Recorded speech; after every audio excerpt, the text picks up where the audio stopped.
Hello, everyone, and welcome back to another episode of the Sinead Says podcast. I just want to say thank you so much for your reviews. I was reading them there today, and just thank you so much. It really helps the podcast grow and get on the charts.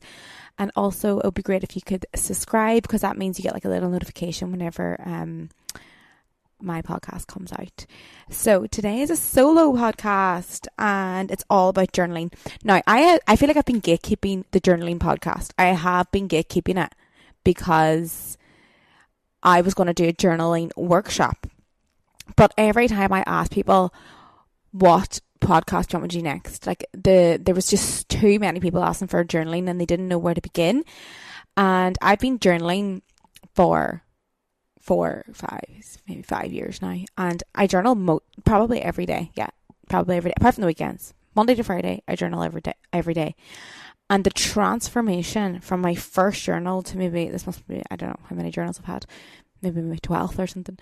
And the transformation in how I see myself and how my thoughts and who I am as a person from the first journal to the last journal, and how it has helped me every single day develop who I am, understand my triggers, become a less reactive person. It's a place where I get to understand my emotions, and it's a place I get to rationalise my own thoughts and put them on paper and be like, no, you're better than this. Like, this is not you, blah, blah, blah. It's just been a transformation for me. I actually wish I had my old journal so I could show you. So I will do another journaling podcast where I'm like going through my old journals, because it's a different person. It's, if you had a conversation with me 4 years ago and you had a conversation with me today, that person 4 years ago does not exist. She does not exist. So, and I've done a lot of journaling courses, and I've put together a journaling workshop anyway. I had it on my last meditation course, and I'll probably it'll probably will come with the next course that I'm doing on the Brave Way. But I'm just going to go through a few little guidelines, because I'm not going to go too deep into like loads of journaling today. I'm just going to show you the techniques that are just very effective for me. But first, let's talk about the podcast sponsor, which is BetterHelp. And actually, BetterHelp has journaling workshops, and it has webinars and group webinars with, say you're in your journal or anything happens within the therapy. Maybe you realize you're an anxious attachment type or you're an avoidant. They have certain like group webinars and webinars for these attachment styles and stuff. So it's actually a really cool app. Also, it is a therapy and counselling platform where you can have a choice of so many therapists. And the thing is, if you don't mesh with one therapist, you can go straight to the next. Like, that's the good thing about it. You don't have to like keep calling different therapists to try and get in. Like, it's right there, all in the app, and you can see all their reviews, and you can see what they specialize in, how many years experience they have. And yeah, it truly is an amazing app. So if you do want to try therapy, I have a 10% discount code, which is www.betterhelp.com/Sinead. That is www.betterhelp.com/Sinead.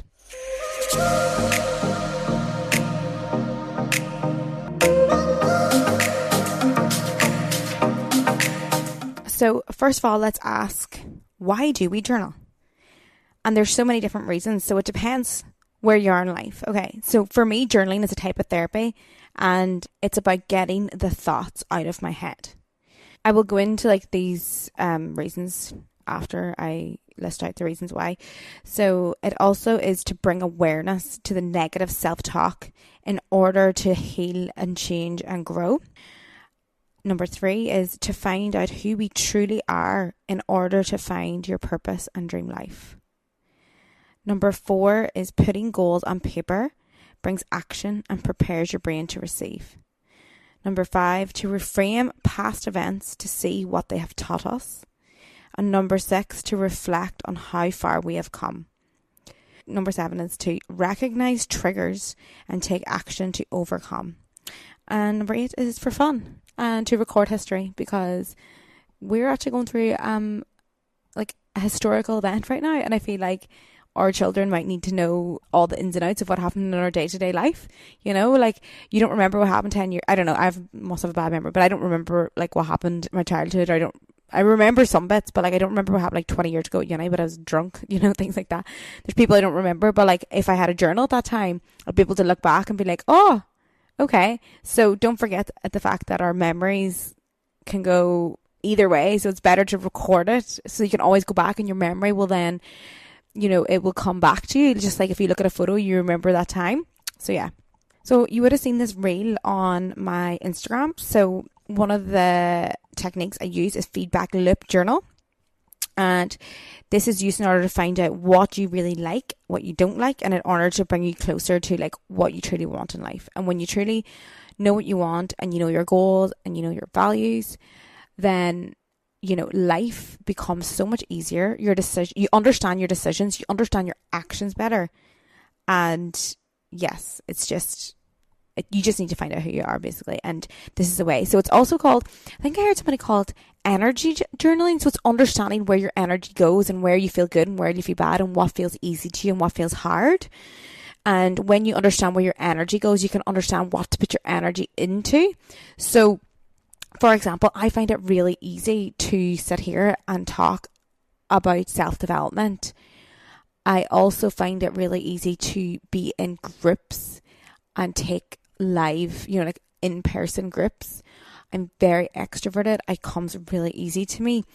And I would write that down and be like, okay, I'm very good with people. I'm actually very good at talking to people within like the first hour and getting really deep with them and understanding the things that they do. Like I'm very good at human behavior and why they do the things, why they self-sabotage. I can really understand that, and I can also help people like get through that really easily when I'm like talking to them. So I would write that down and be like, okay, what kind of job does this? And a perfect job for this, is retreats and face-to-face and events and stuff like that. So I always knew that like that stuff came easy to me. So but if that stuff came hard to you, then you would start to look at what comes easy to you. So say for example, organizing, putting things in lists, and you would be the event planner then.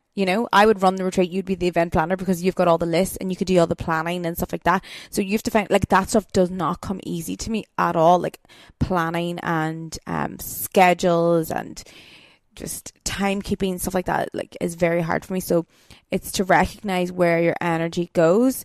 So because there's two different ways to go about it. So you can just first of all say like, what made me feel good today, or what has made me feel good in the past while. And you can even say things like friends, laughing, painting, walking, meditating. So anything that is, good for your mental health, you can actually say like, yeah, that made me feel really, really good today.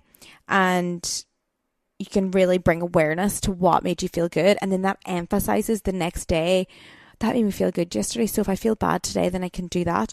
And you can even go into detail of like what it made you feel. Like say, for example, you went for a walk. Like it's really good to be in nature. I like to exercise. It makes me feel refreshed. And, this then emphasizes how your why of going out for a walk the next day. And you can even mention things like you watch, stuff you read. Sometimes I see Jack watching like nature programs, like about animals and polar bears and stuff like that. And he's like, I love stuff like that. I love stuff like that. I'm like, dive into it, write it in your journal, in the future, because Jack's still at that stage where he doesn't really know what he wants, even though he's like doing like a professional job, but like, and I'm like, dive into it, keep diving in. And, even the likes of like fitness or helping people with their fitness. Like I used to love doing PT work because I love to help people be better. But then like I soon in my journal realized that like I don't like to help people change their bodies. I didn't like to be that person because it was triggering me in the sense of, I had my own issues at that time. So I was like, I don't actually like telling people to change their bodies, but what I really do love is helping them better their habits and bettering themselves. So I dove into this. And then eventually, like, I am where I am. So it's about writing down and understanding what brings you joy. And a very good way to find out what brings you joy is, I don't know if I've done this exercise with you before, but anyway, so we have the Follow and Joy meditation, which is very powerful in the Brave Way, which is a 21-day meditation course. And it is all about, say for the last few years in your timeline in your life, really figuring out the moments that brought you joy. But in the meditation, it's all different sections. So like you would have like career, relationships, and what else do we have? Career, relationships, family. And you would just go back and you would explore what those like pinnacle moments are. So say for example it was your relationship, you could be like, I really enjoyed when we did a sport together, or when we did like water sports, we did an activity. So if you really enjoyed that and it's something you really remember and brings you absolute joy, then you can be like, okay, for my relationship to have a, you know, to be good and like us to be enjoying our company, let's write that down. Let's put it in our journal and be like, okay, let's make more time for water sports or going out walking, and spending more time with our families is always important as well. So, and then in your career, you can think about the times, okay, what made me feel good? So maybe what made you feel good was actually being involved within a team and directing that team. So you can say like, I'm really good at like being in a team. I'm good at directing the team. Or you could be the person who does all the research, who does all the, you know, all that stuff, like all the reading. Like I would like to do all the reading. So you can write that down, and like these things bring you closer and closer and closer to what you want. Because some people can be like, you know, like if you're cooking, some people love cooking, and I've noticed that I really love cooking recently. Me and Jack cook a lot now, and it's because I feel like in this flow, and I don't really look at my phone. I'm just enjoying it, and I never really realised that before. And then I started to write it down, being like, I actually really enjoy cooking, and I enjoy my eating, my cooking, and sitting down. I feel really proud of myself. So then that gives me emphasis the next day to like make sure I cook and I don't have to eat out all the time. And then people could probably find their passion through that. Like if they like bacon, then the next day, okay, I really like bacon. It doesn't feel like work to me. So maybe you begin. I think there's loads of people, I can say this, like in my hometown, you have people that have their own like tray bakes and stuff, and they make their own tray bakes and they sell them to the people in the town in the cafes. And that is so good because they realise it's something that they enjoy and doesn't feel like work. And they probably did this extra bit on the side for a little bit of extra cash, and they're probably now living in their dream job because they're doing it all the time, because they eventually got the confidence then to probably quit their job. There's loads of people that do that in different aspects of life. So if you didn't like sit and be aware of the fact that you love cooking, then you wouldn't have went forward. So that's why like the journaling is really good, because it brings you to who you are. Okay, then we've got negative energy journaling. What makes you feel bad? What made you feel shitty that day? What made you feel like demotivated? And you could sit there and be like, I actually was really distracted today on my phone and I never got anything done, and it made me actually feel really anxious being on my phone all the time. And bringing that awareness to how much you use your phone will then help you the next day. Be like, okay, I'm going to limit my time here and I'm going to turn it off at 8 o'clock. And when I'm working, I'm going to turn it off. So this will help you, you know, be better at your job, you know, get tasks done effectively. And yeah, so other things that make you feel bad, like the fact maybe you didn't go out into nature and go for a walk. And then once you write that down, you're like, okay, that made me feel bad that I didn't do that. So therefore, you know, I am a person that needs nature and needs to be outdoors. So tomorrow I'll make sure that I do that. And when I started meditation, how I made it stick was journaling every day how I felt with and without meditation. So when I was meditating, I felt like my day went smoothly. I was very concentrated. I was very organized, and you know, my thoughts were not all over the place. I didn't feel like I had a million to-dos in my head. So when I didn't meditate, I would write it in my journal, be like, I felt like I was catching the day. I felt like I couldn't get a hold of my thoughts. The day just went by me so fast, and I never got the things done that I needed to get done. I felt so unfocused. And these things really, really strengthened my why to making sure that I meditate every day.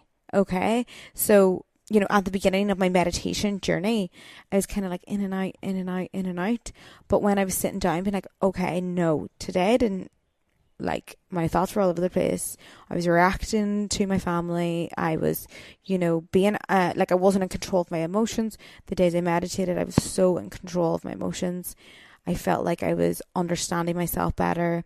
I felt more calmer, more grateful. I could feel the positive energy like oozing through my skin after doing a gratitude meditation. So those things really, really strengthened my practice. And it's the same thing. It doesn't have to be meditation. It could be your exercise. I felt really good today when I got that rep and when I finished that. So even though sometimes when you get up in the morning and you're really tired and you don't want to go to the gym, you can look back at your journal and strengthen your why of like what made you feel good and what made you feel bad. Like some days people don't go, or they, you can even, this also brings a lot of awareness to, this really helped me with emotional eating. Like I went through, I think in a podcast, like my first season, I talk about my emotional eating journey, and like there was no awareness around it. But once I started the journaling, I'd wake up and be like, oh my God, I had a massive binge. And then I would wake up and be like, okay, let's journal. What made me feel bad? I felt bad because of that binge. But why was I binging? Because I was lonely. But why was I lonely? Because I wasn't asking anyone to do anything. In fact, people were asking me to do things. But instead of dealing with like connection, I was like, no, I'm going to go get dopamine by going home and secret eating everything in my closet.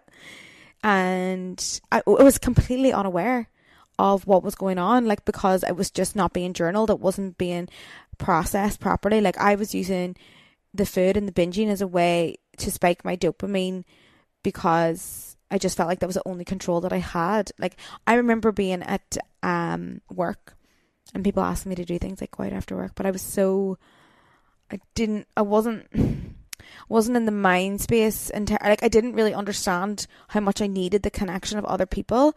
But like my source of like dopamine was like going home and knowing that like I'm just gonna sit and I'm gonna like eat. Like it was so strange. Like, and I somebody might understand this, but it was like the only control that I had, because that was a really dark time in my life. And then when I started bringing the awareness, being like, okay, why did I eat? Yeah, because I was lonely. I'm lonely because I'm not like actually connecting with other human beings. And I noticed that like the eating was common. It was an emotional thing. So that was when like my life, just, like everything changed for me.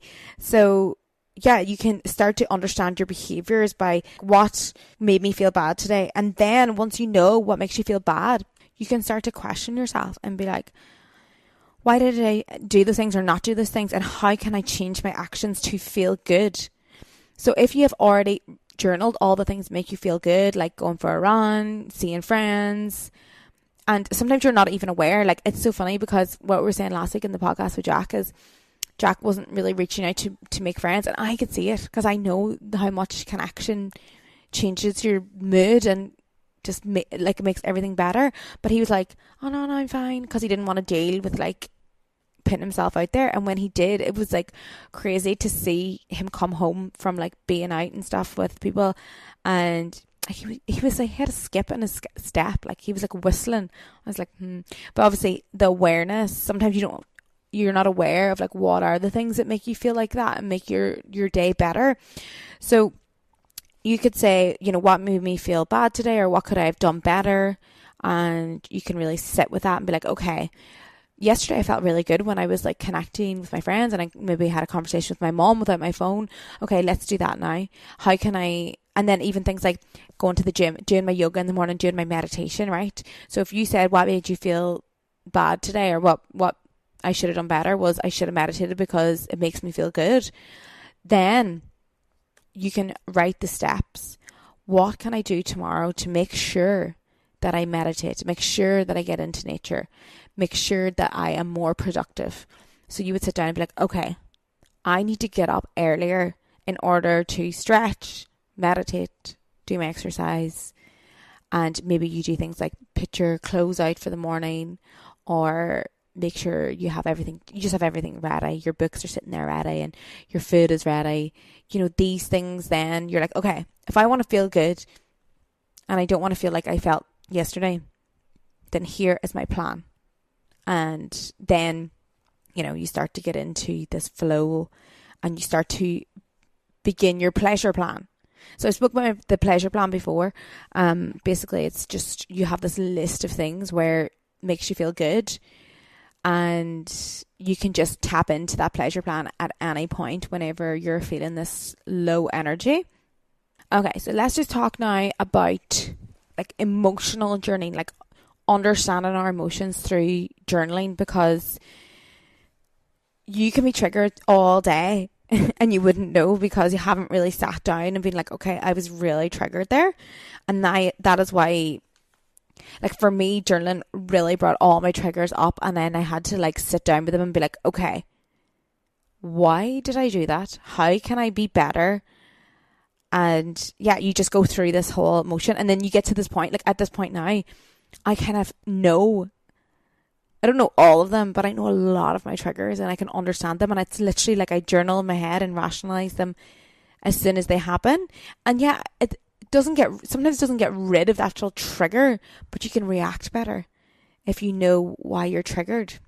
So a typical trigger for most people is their partner maybe not texting them back, or even like if you're going out with someone or you're just seeing someone and they don't text you back, or you don't know where they are or whatever. I don't know, something like that, right? And like a natural trigger for me definitely is like full on, like I get heart palpitations, I get sweaty hands, and I'm not really thinking straight. My breathing kind of changes, and I start to really worry and think the worst. And let's just say, you know, I've done this before. Okay, I don't know if I said this in the podcast anyway, but anyway, let's just say Jack doesn't text me back, right? And it's really late at night, I'm really worried, and I don't really know, like, you know, I had dinner ready for him or something like that. Next thing, he comes through the door. Now, my trigger is coming from being cheated on in the past. I'm feeling, and when I got cheated on, I felt like I lost everything. I had very low self-worth. I just felt like a piece of poo. I felt like a piece of poo. And that trigger is there because of how I felt before. And I was like, I never want to feel like that again. So let's just say I think that he's like cheating on me, alright? And he's not, like, you know. So he comes through the door. I'm like, where were you? What were you doing? Like, why would you not text me back? Blah, blah, blah, blah. And like, he could have anything could have happened. His phone could be dead.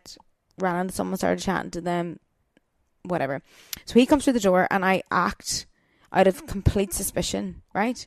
And this constantly happens, and over and over and over again. There's an argument every time something comes up or something happens, all right?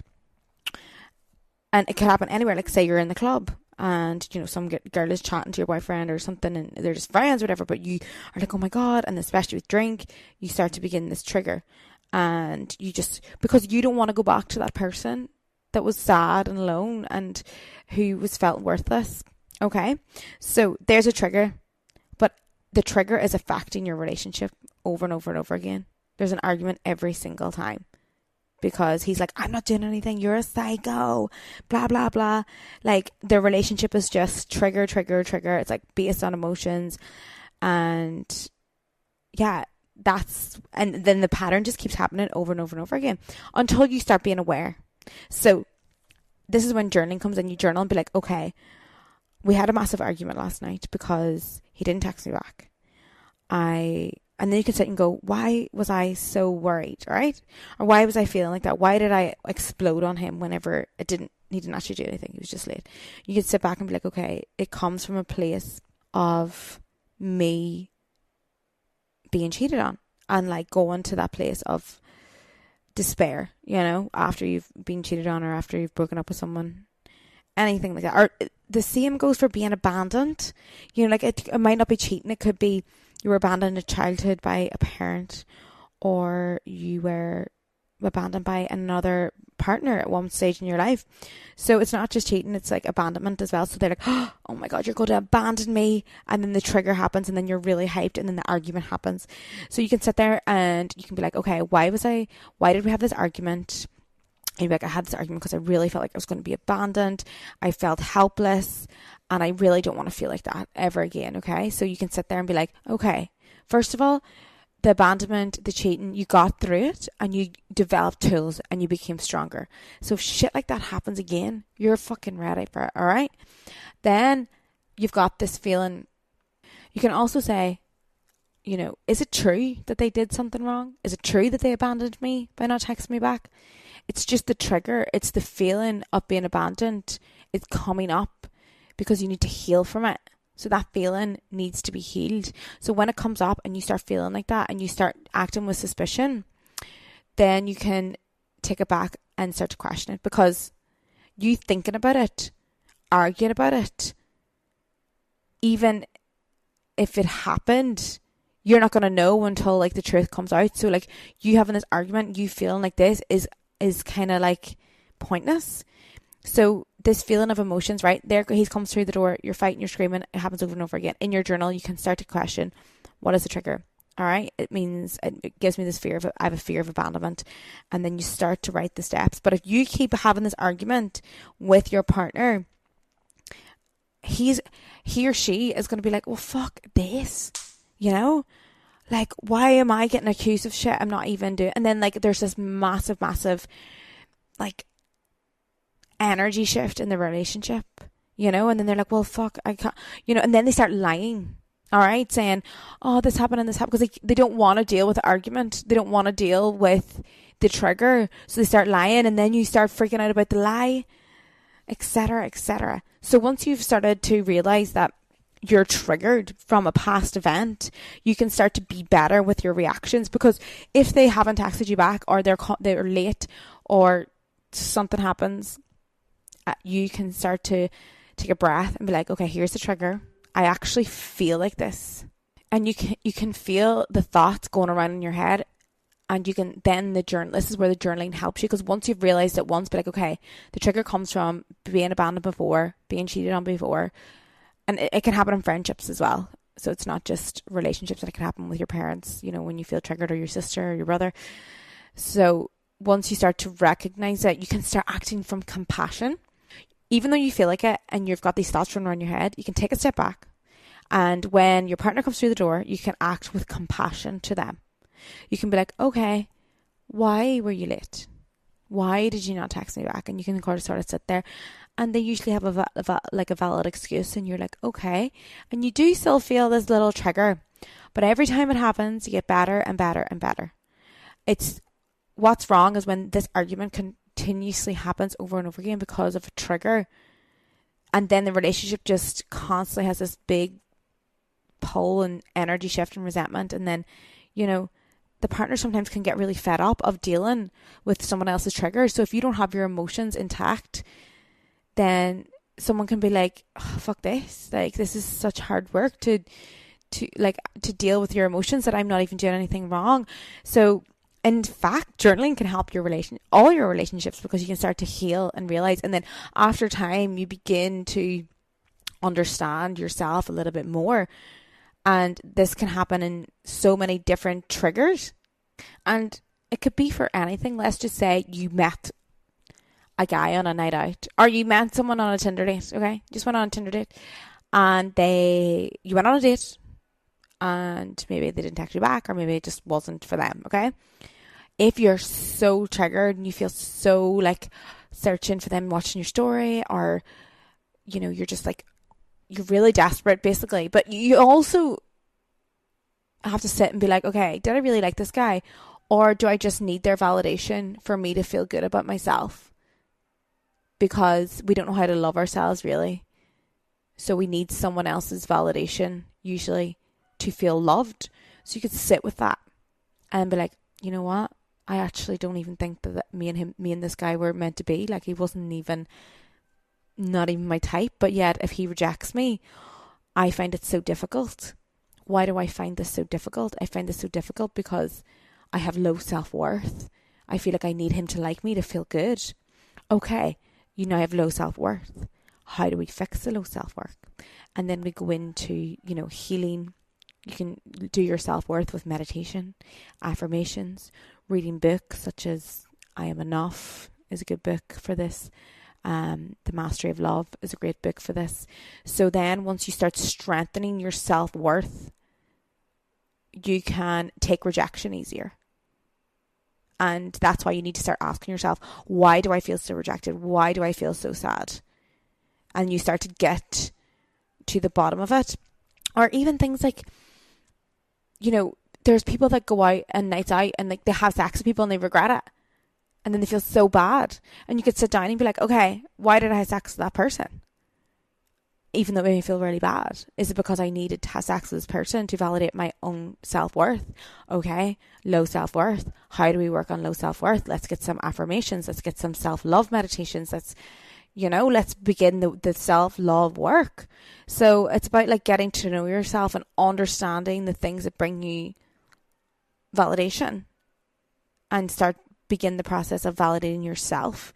And you can validate yourself within your journal as well. You can start your affirmations. You can be like, I am blessed. I am loved. I am sexy. I don't need anything. You can begin that process. And there's loads of things I've learned in my journal over the years. Things that I look back on and I'm just shocked at some of my behaviour, and then I just begin to change it. Even things like when I was younger, when I was going out with like boyfriends, if we fell out, or even like even up until recently, until I started the whole journaling therapy session in my life, meditation, if somebody I was with was like, hey, I think we should work together on this and we should maybe do this. I'd be like, well, no, if you don't like the way my life is, then I should leave. And then and then in the journal, I'd be like, why do I always threaten the relationship? And that is something that like can instill so much fear in a relationship, and the other person feels fear. And when they feel fear, they don't speak they don't speak, or they don't communicate appropriately because they're scared of you leaving. Okay. So recognizing that I want to run every time something goes wrong, that is my avoidant attachment style. And I start to question that and be like, okay, why do I want to run? Well, I want to run because I don't want to feel the pain I felt before. And you can just go on this process, and then you can begin to like work through things rather than, just leave whenever you get vulnerable. So that's another few triggers. And the next thing I want to talk about is negative self-talk, because negative self-talk was going on in my head up until I started journaling, up until I started being aware of it. And I had to then take action because I was like, I'm so mean to myself. So once I began listening to my thoughts of myself, I spoke to myself really nasty. All right. By my body, the way I looked. And I had to sit back. And even like some of the things I wrote in my journal, like, back on my first journal, is like, I'm at rock bottom. I feel worthless. I don't feel good enough for anything. Even job wise, I applied for so many jobs and I didn't believe I was ever going to get any of them, because I was like, why would they want to hire me? And because I just had this negative self-talk about myself, and I had to stop it there and then, because once you write it down in a journal, you're like, whoa, you start to rationalise it and be like, okay, am I worthless? No. Can I do this job? Yes. Do I need more skills? Yes, maybe. But it's possible that I could just get more skills and become a better person and become better at it. It's not that I am worthless, because that is completely untrue. And that's what you got to ask yourself when you're doing your negative self-talk journaling. You need to be like, am I worthless? No. What made me feel worthless? What made me feel like I can't have this job? This is where meditation comes in, because sitting in a journal sometimes cannot bring this stuff up. We have a meditation called the self-belief, or the beliefs meditation. Basically brings up all the beliefs. And in the meditation course, there's like visualization of like your dream life. And then we go on to do beliefs. And then in the beliefs meditation, it's like, why do you not think you can have that? And what is holding you back? So let's just say it's like a job. You could be like, where did that belief come from? And usually in a relaxed state like meditation, you'll get it easier than just sitting. But the question, writing it down in your journal first and then thinking about it throughout the day. Why do I not think that I'm good enough for this job? And you can sort of go back to maybe school, or sometimes when you were a kid and you didn't feel good enough, when someone said you can't do this, or maybe you didn't get the part in the play, or you just even simple as like failing your exam could put you in this like feeling. Like I have this friend, you're like 12, 13, you do your 11 plus where we're from, and your 11 plus and you get from A to D or E, I think it is, and my friend got a D, and from that day on she labelled herself as like almost like she was stupid. She labelled herself like that, and I still think to this day she still has that like pattern of thinking she's stupid because of that one thing that when she was a child. And you have to go back to those moments and be like, am I stupid? No, absolutely not. Like the way that was taught to me and I learned, or something could have been going on where I got that grade, and in fact I actually learn a different way. So it doesn't mean that I'm not good enough for a job. It means that someone one time made me feel like that, and it's not bloody true. And you have to go back to those moments and feel those moments, and you start to uncover why you do these things or why you have this negative self-talk. And then it's like it almost disappears. You're like, okay, I am good enough. And if I want something, I can get it, because anything is possible. And if I want to learn something, Google it. If I want to do something, do a course on it. And those negative patterns we have, they just come from conditions we have from childhood or from something that happened to us. And I always emphasize that. So yes, you can write down to yourself, am I stupid? You could say, because sometimes people say in their head, I'm stupid. Am I stupid? Well, no, because I can do this, I can do that. Here's all my strengths and here's all my weaknesses. What can I do and how can I be better at this?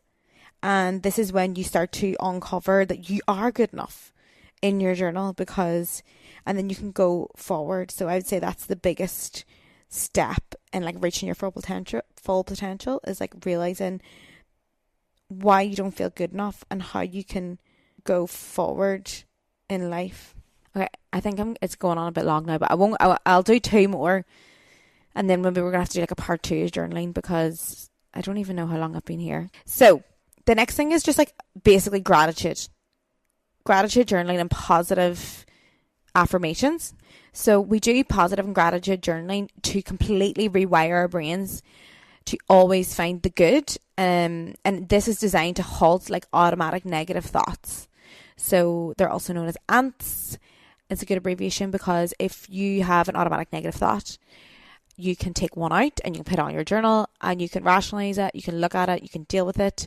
Because if you don't, the automatic negative thoughts, these ants will infest your brain and you'll just be so far gone sometimes, and it's going to take you a while to get back. So this is like a gratitude journaling is the best way, because you think about someone who's like really down. They in their minds have this massive space for all the things that went wrong and all the negative things in their life, whilst the things that went well are like, and the positive things are really, really small in their mind. They're up in the corner. So at the front of their mind, it's just all the negative stuff and all the things that could happen and blah, blah, blah. So that's the difference. And then you'll see a positive person and they'll have all the things, small or big, that is positive at the front of their mind. It'll be a big, massive box. And then the things that are negative and the bad things, they'll be up in the corner. So that's the difference between someone like who is sad and then someone who's positive, because they see the bigger, whoever has the more gratitude basically for like the simple things. So a simple way to do gratitude journaling, you'll hear me say, is every single day I do 5 things that I'm grateful for, but 5 different things, and I try to like pull things out of even my past, and I try to find the good in every day. And the fact that I have to do 5 different things every day makes me have to look around for it, rather than be like my coffee, my boyfriend, my mom. I would really try to search for more things. Like today, I'm really grateful that I can work from my bed because Jack is downstairs working downstairs and I'm working upstairs. Like I'm so glad that we both have this space for each other. And then another new thing for me would be I'm really glad today the weather was really beautiful and I could sit outside and have my coffee in the morning. And so you have to do 5 things every day that are different. Yeah, we're going to circle back here and there every few months and that's fine. But like try to find something different every single day. And you know, a really good thing for this is Time Hop. Time Hop is like an app that like takes you back like a year, 2 years, 3 years, 4 years, 5 years. So I go on Time Hop and do my before I do my journaling, I go on Time Hop. And an example would be today. Or no, was it today? I can't remember the other day. And I was looking at this photo and me and my friends in my apartment in Australia, we didn't have we were living in this 5-bedroom apartment. And I mean, guys, it was infested with cockroaches. Oh, even thinking about it now, I'm like, and it just wasn't where you wanted to live, but it's somewhere that you live whenever you move to Australia. There's 5 of us. We had 1 bathroom, 1 shower. Oh my God, it's actually mad to think about it. 5 of us. And we had this tiny, tiny kitchen. Cockroaches everywhere. I mean, tiny. I don't know how we lived this way. It's insane to think about it. And we didn't have a living room because one of the living rooms was a room. And we decided that we wanted a living room that day. We wanted to sit and watch Sex and the City. So we made this sofa outside in the hallway. And there's a photo of it and it was on my Time Hop. Now this must have been 3 years ago or 4 years ago. And I remember being like, one day I'll be able to have my own living room. And I looked back at that and I was like, I am so grateful that I have a living room.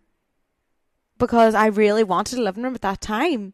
So, and even things like I would walk past certain, like I always say this, when I walk past a retail store, I'm like, whoa, so glad I'm not working in a retail store at this moment. It taught me a lot and it made me who I was. But whoa, when you work for, I think I was working for All Saints, right? And All Saints is one of those places that's like kind of expensive. So like, it's not like River Island. I used to work in River Island as well. It's not like River Island where like people are coming in all the time. So your time passes. In All Saints, I felt like I was looking at a wall for 8 hours. Like I literally felt like I was looking at a wall for 8 hours. Okay. And I always go past a retail store and I'm like, oh, thank God I don't work there. Like I'm so grateful that I've like got out of that. And you could walk past anywhere and start to see the things you're grateful for because so many, like I could sit here even today, put on my story, I was like, shit, I have so much to do and I was stressing and then I was like, oh no, I get to do this is my job, like this is amazing. So I seen the gratitude in that. And it's about sometimes looking back and reframing the events and seeing how far you've come. So that's why I think Time Hop is so good. It helps me with my gratitude journaling because I see how far I've come. So I don't know if you have Time Hop or anything or people use it, but or you could do Facebook memories or just like go back on your phone, like flip back sometimes, but don't get your phone. Don't get distracted by your phone when you're journaling too much. But yeah, anyway, so even with my relationship, I will say things I'm grateful for. You know, I'm really grateful that Jack cleaned up the dishes today, blah, blah, blah. And I honestly feel like this gives me so much abundance with my relationships in my life. Like thinking about all this positive energy all the time attracts more and more and more for me, definitely. And this is like the magic, the book. It's all about thinking about the gratitude for different sections of your life. Like 1 minute it could be money, the next it could be relationships, the next it could be your health, you know, because a lot of us can concentrate. I do my body gratitude as well. I'm very grateful for my skin today. I'm very grateful for my hair growth. And you forget to say those things because sometimes you're sitting looking at yourself and you're like, you know, because of like beauty standards and all this, and you forget to just really sit and be grateful. And then there's a famous quote, and it's from The Magic, and it kind of comes from the Bible. It's like, what he or she has more of, if they have more gratitude, they will get abundance, something like this. And then the person who does not have gratitude, it will be taken from them. It's just like when you say you don't have enough of something, like, you know, you'll never have enough of it. So you could sit and concentrate on all the bad things about your relationship, or about, because sometimes like that is at the top of your head, but what about all the things that are good? What about all the things that have brought you to, on that day? You know, because we forget about those things, and these things, if you think about these things all day, these, like not all day, but in your journal in the morning, like this just brings this like positive energy. And we do this in the Brave Way as well. There's like a gratitude meditation, and there's a few gratitude meditations, and sitting and being grateful for all the things that even happened to you to make you who you are today. Like you could be sitting in a relationship now, and you could look back and be like, if I didn't have that relationship with so and so, I wouldn't be like healed enough, or I wouldn't know exactly what I wanted compared to who I have now. So you can sit and look back at that's another way of doing gratitude meditation as well, which we'll just talk about now. So it's basically about reframing past events. And there's a little quote by James Clear. I think I got it from one of his emails. It's a very good email list, by the way, if you want to get on that. So the events of your past are fixed. The meaning of your past is not. The influence of every experience in your life is determined by the meaning that you assign it. Assign a more useful meaning to your past, and it becomes easier to take a more useful action in the present. So sometimes I'll go back and reframe events, or I'll find a meaning for everything, and like what it did for me, how I progressed, how I grew through that. So a good example would be like losing your phone. Like it's seen as such a bad thing at the time, you know, you're like, oh my God, my phone is gone, all my stuff, blah, blah, blah. And I'll find meaning in that. I'm like, okay, I feel like I just needed this time without my phone. I also needed to realize how much I was using it and how much I was on it. And this has taught me that I need to stop being so attached to items and materialistic stuff. Because, or say you lose something, like there's times I have got things stolen. Like I remember one time getting my whole suitcase stolen in university. I was raging, oh my God, from under a bus in Newcastle, raging.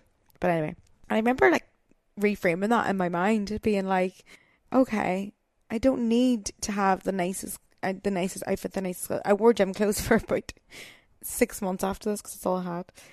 And I really reframed that event. I was like, oh, that really taught me to not be attached to my items, because we can be so worried about losing things because we're so attached to them.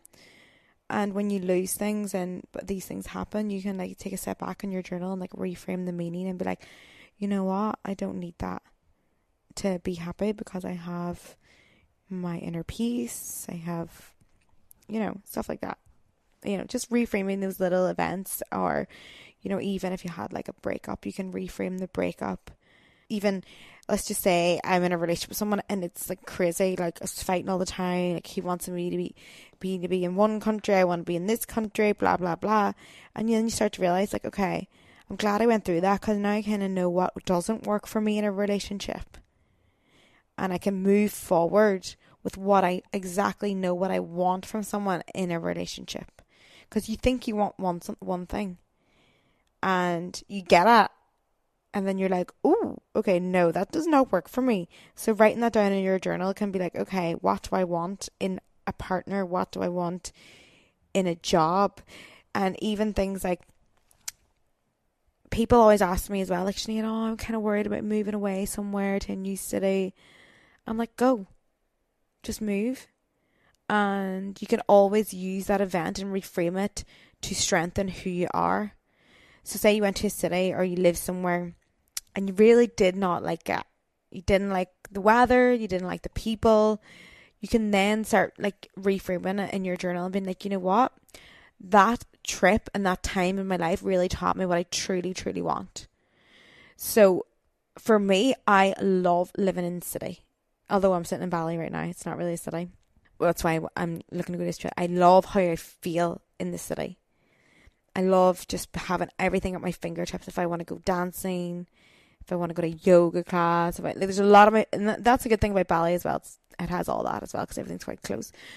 And I start to write that down and be like, okay, this is what I really love. I love the city. I love the energy it gives me. I love how I feel walking through the city. I just feel aligned. And I'll write that down in my journal. But then let's just say, go home to Ireland and I'm in the country. Now, I love being at home. Don't get me wrong, it's a vibe. But, you know, I don't feel stimulated, don't feel creative. The energy's just a little different. And I write that down. I'm like, okay. So I could say like, oh my God, being home, like whenever, like, you know, pandemic. But I'm like, no, because this just emphasizes how much I love being in the city. So then when I'm in the city, I will just appreciate it that bit more, and I know exactly what I want now.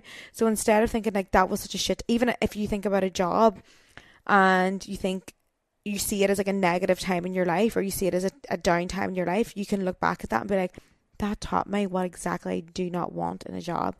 Because I said it before, I always just wanted to work in a bar. I love working in a bar, and I worked in a bar for years, and nightclubs in that industry and hospitality, and realized then that wasn't for me anymore, because not even because of the environment or whatever. I loved working in a bar. I loved the buzz, but I don't know, I just didn't like being treated. I hated when I wasn't allowed to eat on shift. That really annoyed me. So I remember like writing these things down and reframing for like, when I have my own business, anybody can eat whenever they want. And that's true, everyone can eat whenever they want. But yeah, it's really designing your dream life within your journal. Finding out what really, really drives you and which way you want your life to be. And then you can start designing it that way. And just become aware of what makes you feel bad and what makes you feel really good. And then I'm not going to talk too much anymore, because I feel like there's so much types of journaling that we could talk about. I think another one is like freestyle introspection writing. And that's just basically writing about current events, what's going on. So let's just say like it's the pandemic, and you know, for me, the pandemic was really rough, like being at home, because I'm such an extrovert. I like seeing people. I just buzz off people's new faces, and I get more creative when I go to different new areas, while some people are really creative with routine. So I started to like really notice that within the pandemic, that like I really strive better when I'm in new environments with new people, and always, you know, doing stuff like that. So writing about current events and how you're feeling about the current events, you know, being really introspective towards your thoughts. So just like watching your thoughts and emotions throughout your day, and noting how certain events, people and situations made you feel and why. So just really, let's just say maybe you're in the group chat, or maybe like you found out your friends have another group chat about you. You know, watching how you felt and why you felt like that. Maybe it's because they just like all go to the same uni, or they all go, like, it's not even a big deal, but these things can make you feel like really low, and you can write it in your journal and understand why you feel like that. And it could be got to do with like when childhood and you were left out and you felt abandoned, and it's not actually a big deal. Like, let's say for example you throw a party and you invite these people and they don't come. You could introspect how you feel, and you could be like, oh my God, it literally feels like they don't want me. I feel rejected. I feel like they don't like me. When in fact you could sit there in your journal and you could be like, it's actually not a big deal if somebody can't go to something. It doesn't mean that they don't like you. It just means that they have something else on, and that's not a big deal, and it's nothing to do with who you are as a person. And this helps you with your self-worth, because if you're constantly going with automatic negative thoughts and you don't sit down and journal, you will just be like, okay, they don't like me, and you'll start to be like, okay, and then you just go to another event and be like, okay, they don't like me either, instead of sitting down and be like, okay, no, they actually had to attend a wedding or they have a child, or they have a very important uni assignment. Something like that. You could just sit down and be like, okay, let's rationalise this, and it helps you with your self-worth. And then if you go through your emotions, like let's just say you felt triggered by somebody else, like you were jealous, and you like maybe talked about them to someone, like gossiped. You could be like, why do I feel envy right now? So, or why you judge someone, or why you feel envious, because judgment usually comes from envy, but people don't want to admit that. So let's just say someone's like taking a photo, or they're speaking on their story in front of you in the coffee shop, and you're like, oh my God, what a dose of shite, because that is a normal thing for people to say. When in fact, they don't give a shit what anyone thinks in that coffee shop. And they're doing whatever the hell they want. And you don't do whatever you want because you're scared of everyone's judgment in the coffee shop. So it's not really about that you want to speak on your story or do like a video in the coffee shop, but it's in fact that you want to be free from people's judgment, and that can like allow this release of resentment and allow this release, and then you can start changing your vibration, because you're like, oh, I'm actually just like envious, and it's not, and it's fine, it's just something I desire, and the fact that someone else can do it means it's possible. So, and those things are hard to admit. So even with your friend, say you snapped at them or they did something, you're like, why did I do that? Or you could maybe think, oh, I'm jealous that they're getting attention, or I'm jealous, I'm envious because they don't care what anyone thinks. Something like that. You can really sit back and change your vibration, because that feeling of envy, that feeling of judgment comes up a lot in your life. It comes up for me a lot as well. And as soon as I feel that there's just like this pull of, it feels negative. Like that feeling of judgment and envy in your body does not feel nice. And to get rid of it, you need to question it. So why do you feel envious? Why do you feel like you're judging this person? And just really go into it and start changing your vibration through this. So just really watching your emotions and just really having this introspection and just let it flow and let it write. And the next thing is goal setting, because I do a lot of goal setting. Every single month I do goal setting. But I have a goal setting podcast. So it's like in season 2. So if you want to listen to that one, there's a lot in that one, and it goes through all different types of goal setting. So yeah, that's what we have. So we have feedback loop and energy journaling. Then we had like affirmations, positive gratitude, and then reframe work. So there's a few little ways to start. I'm just going to do like a few journal prompts for you now, so that you can like maybe write them down or whatever you need to do. So what made me feel good today and why? What made me feel bad today and why? If something made me feel bad, how can I change it that I feel good? And maybe name a few things that make you feel good, so you can always have them in your pleasure plan. Another journal prompt for reframing is, how far have I come from a year from now? 5 years from now? What is the difference within me within the 5 years? Whether it be how I react to things, whether it be how I look or how I feel, or what job I'm in, or how I've grown. You can just sort of ask yourself how I've came on in those years. So if you have a goal, what is one thing you can do today to step towards that goal? What does my dream day look like? And is there anything from that dream day that I could do today? Another one, if you have a goal in mind, what is really holding me back? Is there any actions I can take to stop this thing from holding me back? If I don't feel good enough for something, where does this feeling stem from? Today, how can I be a better partner, friend, daughter, mother? Name me one person that you are grateful for today and why. Name me one event that has happened in the past that you're glad that happened, that made you who you are today. Name me something about your body that you like. What is your favourite memories this month and why? If you couldn't feel, it was impossible to feel, and you had endless amount of money, what would you do? What job would you do for free? Jack has just walked in, so he can actually answer one of my journal prompts. Okay, babe, sorry, you have to come close to me because the microphone, I've only got one microphone here. Okay, if I asked you a question, right? What's the question? Okay, I'm going to ask you it, and then I'll leave you a second to pause, and then you have to come on. Okay, so the question is, if you had unlimited, if you could do anything and not fail for your career, what would it be? Do anything and not fail. Yeah. Like any occupation. Yeah. Soccer player. Oh well, I suppose. Football player, actually. Football player. People get offended when you say soccer. Well, how can you be a good football player? Athletic. Disciplined. What steps could you put in tomorrow?